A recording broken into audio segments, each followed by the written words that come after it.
Smolder, the Seraphine, and the MF.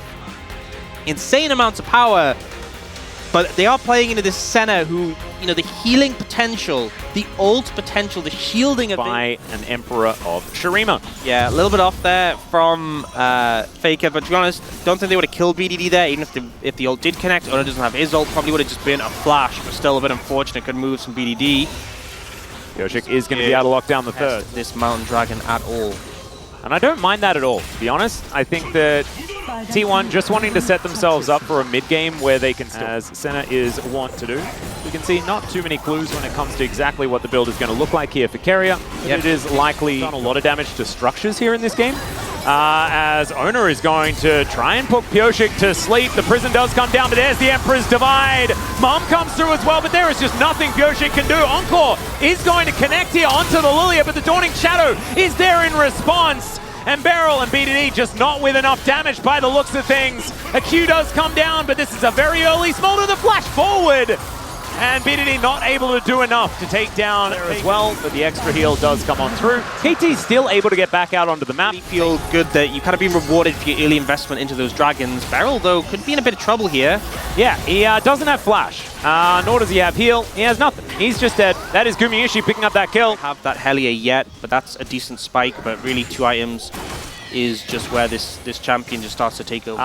But right now, Faker is going to do the I'm going to do nothing and avoid the Glacial Prison. That was really nicely done. Beryl throws a point-blank Encore, though. And I think Faker, after this one, is going to be dead. So 3 versus 1. That will be first Turret Blood going over to T1. Whenever you kill Faker, there is always something that his team is taking on the map. Yep, and it was a good move from Def to cover the mid tower, so they didn't lose that. That would have really been a big hit, but ultimately T1 still getting the first tower in this situation. Can't be too upset about that one. But still good moves from KT. I like that they're trying to make something proactive happen, looking for angles. Frost does come in. He avoids Mom, though, and the wall is going to stop them from being able to walk up. Yeah, Rift Herald goes down in the mid lane, and Faker is just buying as much time as he possibly can. This turret is now going to get aggressive at him as Beryl is just going to flash over. That is going to be the kill picked up, but at what cost, ladies and gentlemen, as the inner turret is going to fall as well. Faker, and they lose this dragon. And the reason this is so dangerous is because T1 have a big lead, but the next dragon from here on out, like subsequent Seraphine, so risky to try and contest his vision. And he is going to once again be found. Emperor's Divide is going to go wide this time, though, as KT looking for a teleport angle. BDD comes in on top of the turret is perfect. He's making his way through as well. Mom comes down. The Dawning Shadow is there, but the AoE damage here from KT is gigantic. There goes Keria. There goes Faker. Ona was already dead, and now it's just Say It. Lose the Baron when the game felt like it was all in their control, and we see on this one, Faker and the gold that's available, KT going to look to capitalize on that, trying to push mid in here. And there's just not much T1 can do. Yep, no stopping this one. They have managed to trade outer for outer so far. As you can see there, the Rebel by there. Let's see what they can actually utilize it for. Maybe Beryl's damage is what they're trying to boost up. Got to get over towards this dragon in time as the bowling ball flies in and just sails by Beryl. There is Soul Point. That is what KT got out of the Baron. And I think, honestly, that's a real good prize. Yep, they're happy with that one. It's going to put a lot of pressure on T1 in this game, but they're trying to corral them, trying to find an angle here. Yep, the sleep does go down. Oh! The apotheosis on the 4 is gigantic, but it is another encore from Beryl that is huge as well. But the Smolder goes down, Pyoshik to follow. Zayas is going ballistic. It's a triple kill for the Viking, and now Beryl and Def are against the world, and I don't think they like that. It's a quadra kill, and there's the penta for the Olaf. Moves through the fight, taking out target by target. The return ult from KT managed to get some value, but it's not enough, and now T1, with the death timers coming up shortly, they won't be able to end, but they are going to do a lot of damage to KT right now, taking that tier 2, getting some more gold, getting that inhib tower as well, and there's take this down, and then move over to respond from KT. KT haven't even started the Baron yet, so there's no threat. Good moves from T1 to secure this. Yep, very nicely done. Have a resource to kind of defend. Well, there's the aggressive advance here, only onto 2 here on the Apotheosis, and Gumayushi taking so much damage back. That is going to be perfect, shutting him down. He gets a huge shield as a bullet time. Point blank here from Def. Faker almost being taken down. Ona has to go golden. Faker is out of there, and Ona is is just dead. Zeus now trying to keep himself alive against Perfect and Beryl, and it is just not working even through the Sterix. And KT that one, and the smaller start to take over this game. Baron going to be secured for KT, and now it's going to be about 40 seconds. Another team fight, that is all I know, as this dragon is going down exceptionally low. Snare not quite going to connect. That is going to be the steal from Ona, but can they keep themselves alive in the fight? BDD going too far forward. It's another apotheosis as Beryl is going to go down. Ona will be taken out, though BDD is still alive in this one, but not for long. It's a double for Guma. His health bar is just yo-yoing from these heals. And Pyoshik is sent to the nether as well. It is punch for punch, blow for blow between these two teams. So this time, T1 punch back. And Guma redeems himself for the play around mid, finds the engage there, gets on the back line. The healing comes through from Kerry to back him up, but now, you know, T1 denied the soul, but it doesn't matter, they're just going to end the game. Yeah, denying the game, I think, is a good idea. Deny enemy Nexus seems to be the game plan for T1, and they are just going to march down this mid lane, take out these Nexus turrets. And man, this for game number 1, this was a little bit too intense, but man, it was a banger. We'll see whether we have a few more of these. They're going to go for the Lee Sin instead. Whoa. But I think pairing the center with bruisers, really powerful, you know? Oh, wait. Hang on, where are things going? Because I remember... And, oh no, Deft. Oh dear. Deft already going to get queued here by Carrier, as Beryl doing his very best to try and keep him safe, and is going to be able to do so. Tornado going to connect though, and now BDD is coming in. Another Q going to land here from Carrier, looking for first blood, and he's going to boop him back, but the flash forward's going to be there. That's going to be first blood, going over to Lee Sin, but Carrier might pay for it. Deft is now in an awkward position. He's going to flash, BDD gets a kill, but so does Faker. Pyoshik's going to turn up. One after the other, they head towards the enemy jungle. That flash was sick from Pyoshik, and now Ona might find himself in a rough position, but it's 2-2, guys. Let's back off. Never mind. Gumayushi is now going to find BDD, also face-checking a brush, as BDD is just going to walk it off. He's like, no, we're finished here. And Guma is going to say, no, we're not, as Beryl is back. And he's Hex flashing, and he's gonna crash onto Gumayushi, who's now found himself a little bit too far forward. Does get the piercing darkness though, and kill, so we're already there. And it's only 5.5 minutes. As Faker is going in with 300 health, and he's just dead. BDD gonna be able to grab that kill. Lost chapter. He was kind of struggling in the early lane, running out of mana quite a bit, but now has that. Is he also going to do the thing that you like doing as well, which is just not building an Archangels ever?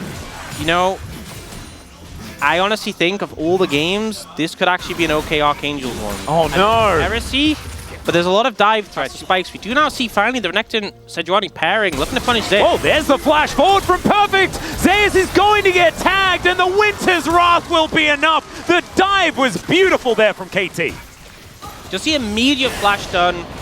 Stacks the passive, gets the damage. Oh, BDD. Yep. Flapping around in circles here is BDD right now as the Shattering Strike does come in. Faker is going to ignore it, basically. As Beryl now looking for an opportunity, could crash over this wall, and there it is! Crash down does come on through there as well, as Zeus does get over here. Gumayushi, let's see whether he can keep them alive. Game, but he really benefited from having this winning top laner in that one for the center to sustain up with, and now you don't have that. Perfect moving around. He is so strong in these early grub fights. Yep, teleport is going to come in here as Perfect getting in. There is the crash down from Beryl. Mega Inferno Bomb right on top of Ona as the grubs are being taken down in the meantime. Carrier dashing into the backline. Perfect surviving for so long, but will eventually be taken down, and the damage is kind of missing here from KT, but these health bars going lower when the bouncing bombs do land. Gumayushi taking a lot of damage, but he is going to still get the ult off. The Dawning Shadow layered across. Deft is going to sacrifice himself to get the kill onto the center, but the team fight is won pretty... Only come out like a few years ago. This is something that they've always sort of had in their back pocket, as Ona is going to be starting off this Drake once again. Exactly the same dragons as we had in game 1. Quizzical, you could say. Wow. See whether it's another Hextech Soul. I imagine this one's going to be a Chemtech just to give us some of that balance. But if it's a Chemtech Soul and there's a center on the Rift, do not let that be a thing, as it's going to be being able to get in.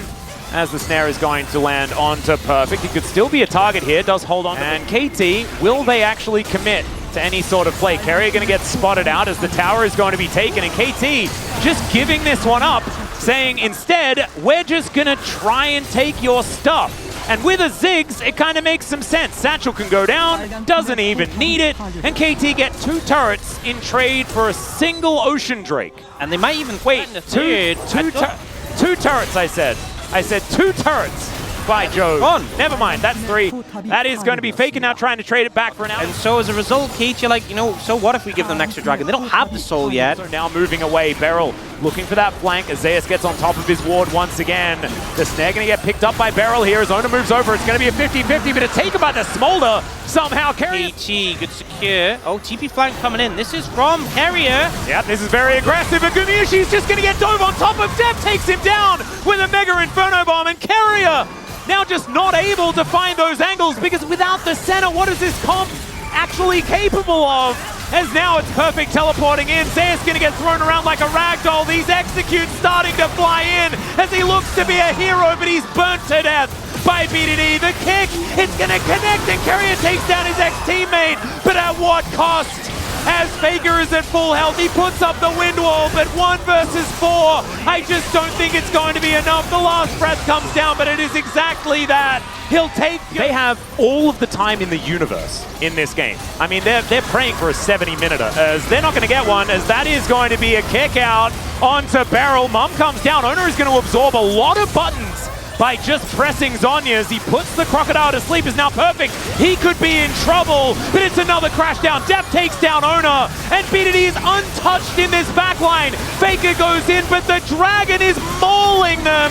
Def satchels his way out. That's the Crocodile locking down a kill, and now it's BDD flapping forward, and he can feel the wind in his wings, and Zeus is just gonna go down. It's a triple kill for the little game, and now they might end, actually. It's a Ziggs. Yeah, Ona is up in 4 seconds time, but like you were saying, there are satchels aplenty here for this Ziggs, as Deft has already gone to work on that first turret. The Nexus is all but dead as it is exposed. The Mega Inferno Bomb just for good measure, and KT even. So that is what KT are going to do. This is a different story, right? Duro, very new support here in the LCK, playing for B&K yesterday.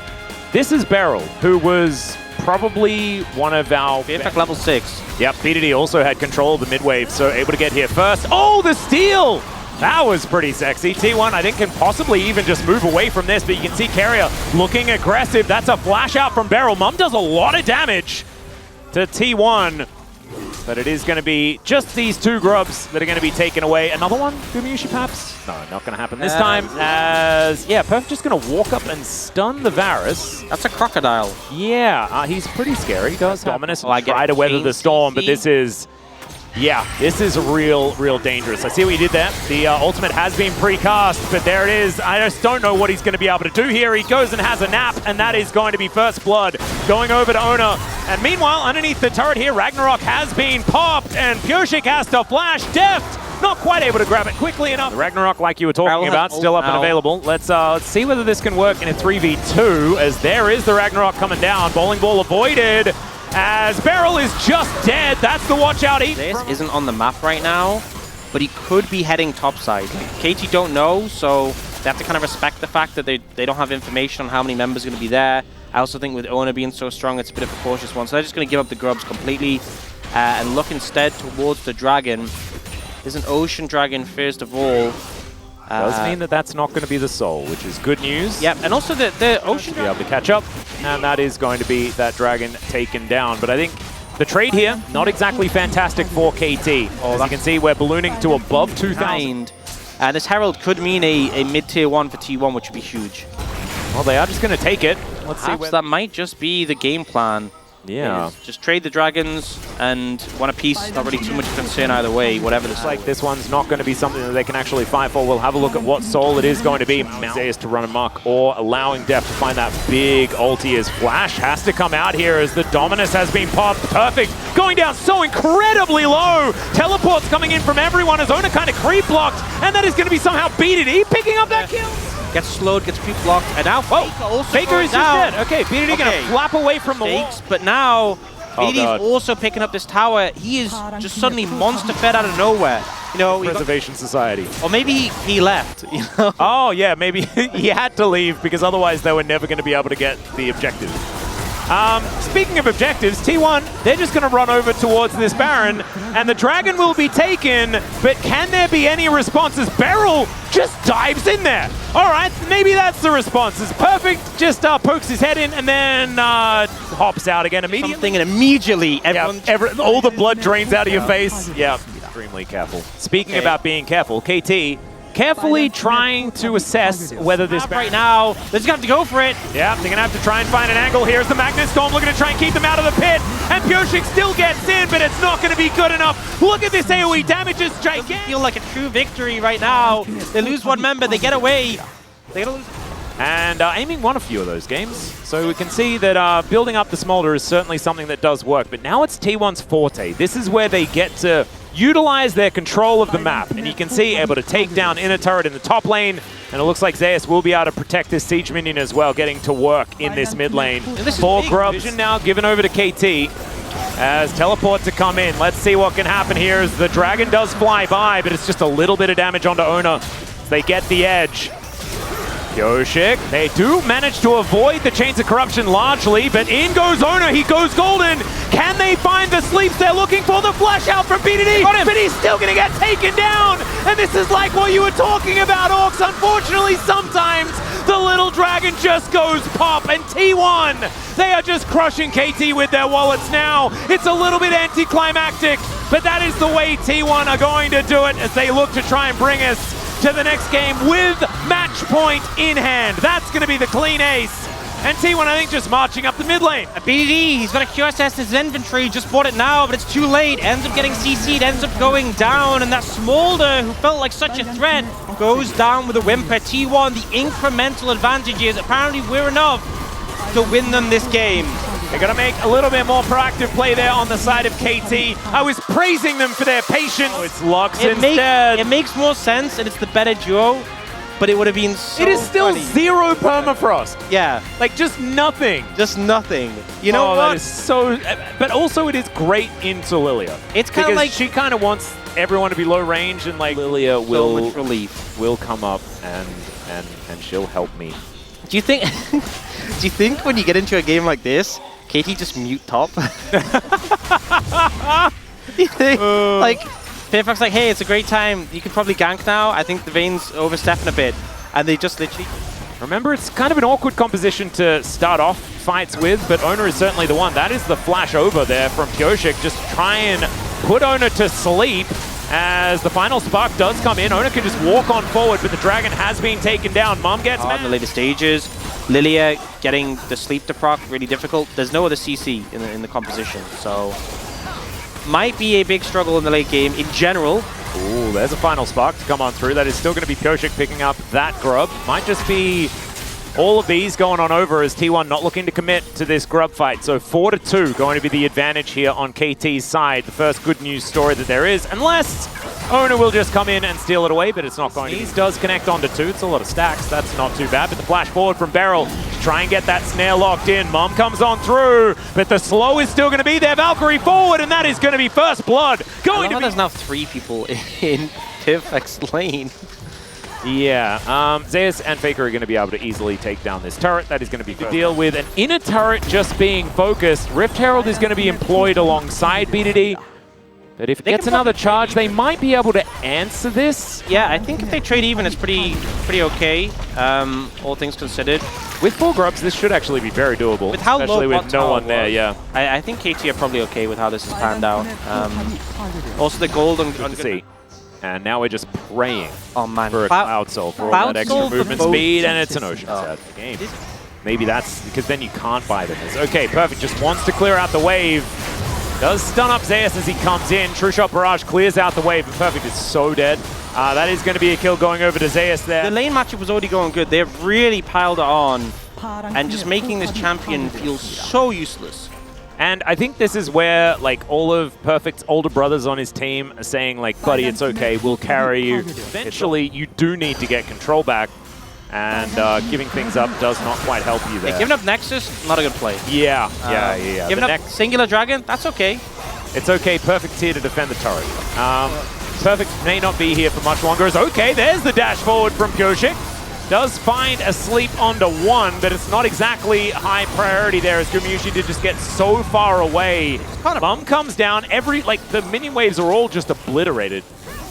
So it's not going to result in too much. They can't get onto them and they're just not doing enough damage. T1 just kind of stand there and fire skill shots at you until you lose. It's kind of the vibe at the moment. They are going to lose this mid-tier 1. It is definitely going to go down. Yeah. Sneeze not going to...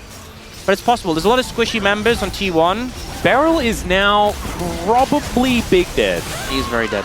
Big time. Yeah, I was going to say dead. There's a lot of squishy members on, and the question is, will Pyosik be there in the next 5 seconds?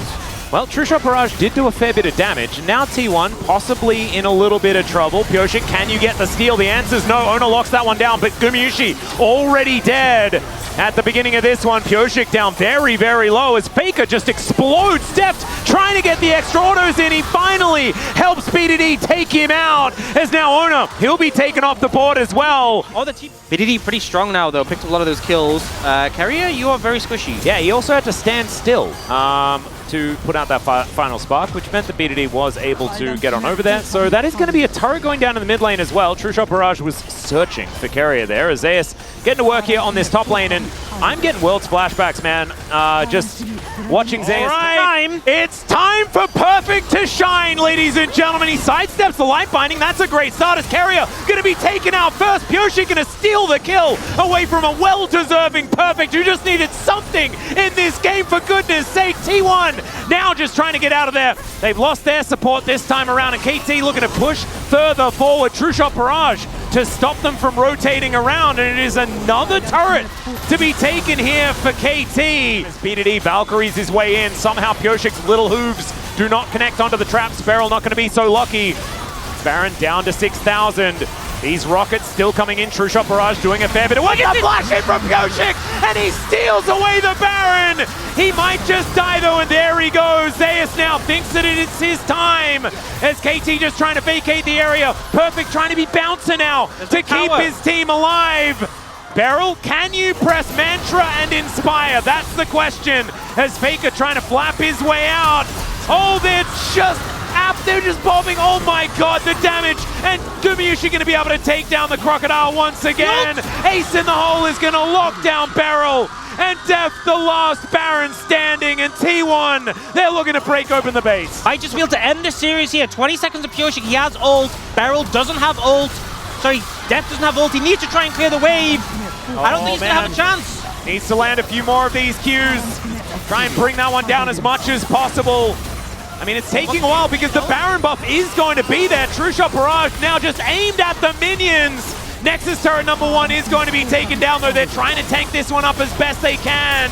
As Ona going down exceptionally low. There is the kill under the Sejuani, and Pyosik is back up, but they're just killing the Nexus. They're just going to round 2, and KT, they're not out of the race for playoffs yet, but they... Thank you very much, guys. This is Jason for the post-match interview translation. And T1 is the winner of the second match of the first round of the 2024 LCK Summer Playoffs, brought to you by Uri Bank. Let's hear from Zeus owner Faker, Gumayushi, and Kyria after their win up against KT Rolster. Congratulations, everyone. Firstly, Zeus, you made a huge impact right from the get-go, the game number 1. You confidently picked Olaf and secured your first career pentakill. How did you feel? I mean, Olaf, you know, it's something that you have to actually go for as a challenge. You know, it's not an easy champion to just lock in such a decisive moment. And I was thinking to myself, will I ever get to do a penta in my entire career? And finally, I got my penta. It feels amazing. The strategies that T1 prepared today worked out very well, including Olaf, Nilasena, and Vayne as well. How did you approach the pick and ban preparation? So we were going through a lot of options and, you know, comps, and then Olaf was definitely one of them. I don't care about other lanes though. And the last game, the drafting went kind of different from game 1 to 3. We had a lot of AD carries on the side of T1. What kind of advantage did you see in this setup? Looking at the composition on the top side, especially considering the jungle. I thought Vayne would have a really good environment to scale, so we just went for it. 빨간 안경의 위력이 나왔던 것 같습니다. 이제 플레이오프 2라운드에서 젠지나 하나생명을 Now, 만나게 in the 됩니다. second round 어떻게 of the 예상하시나요? playoffs, you will face either Genji or Hana Life Esports. How do you anticipate the matchup?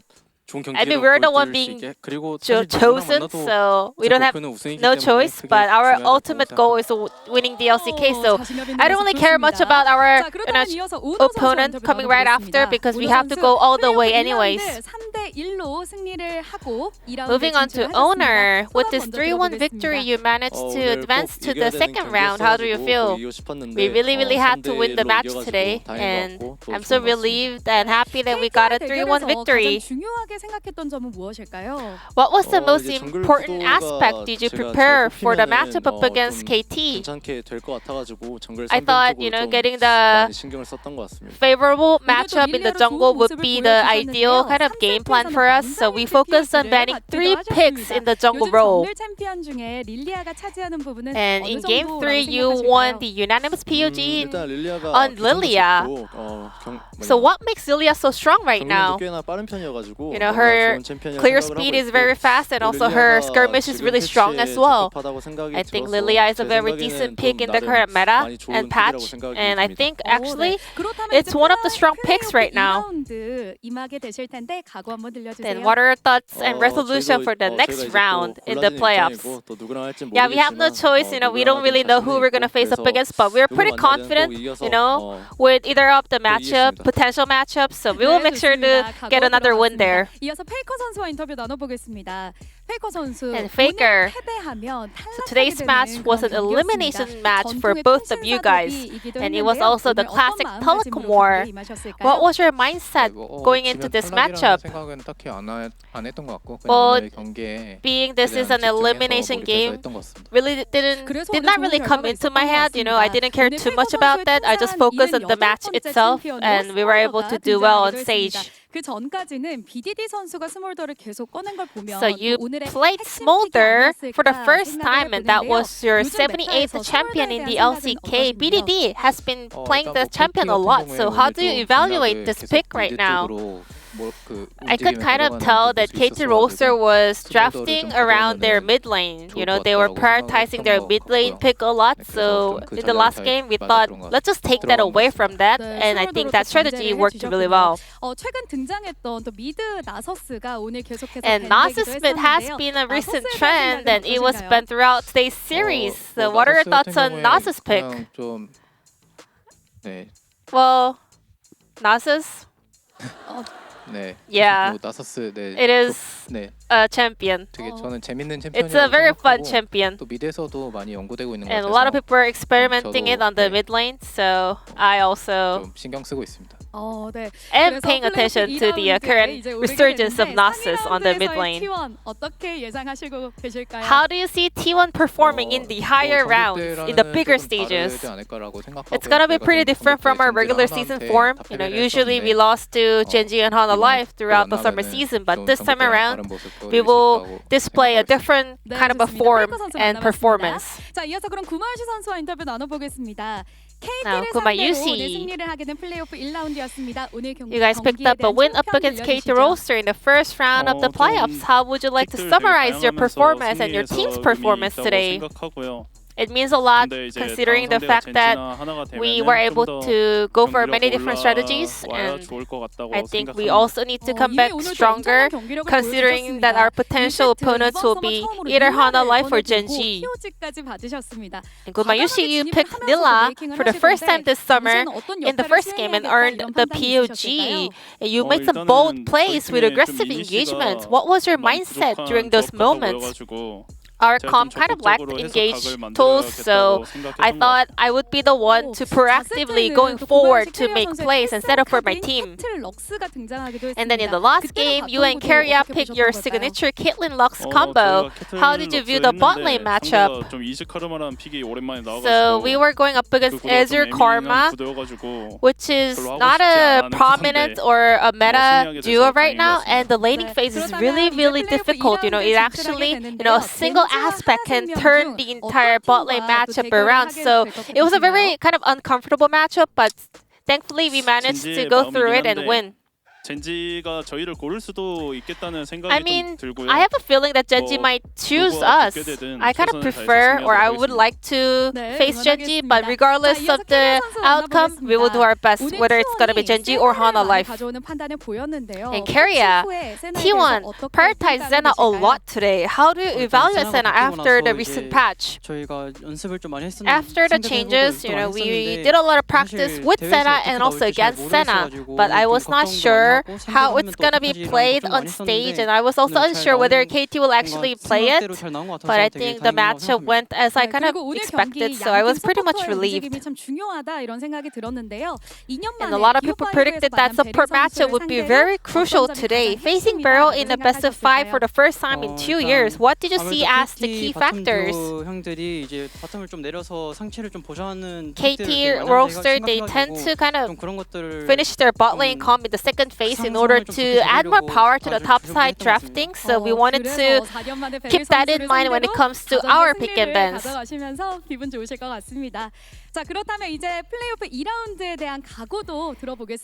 Then what are your resolutions for the second round of the playoffs?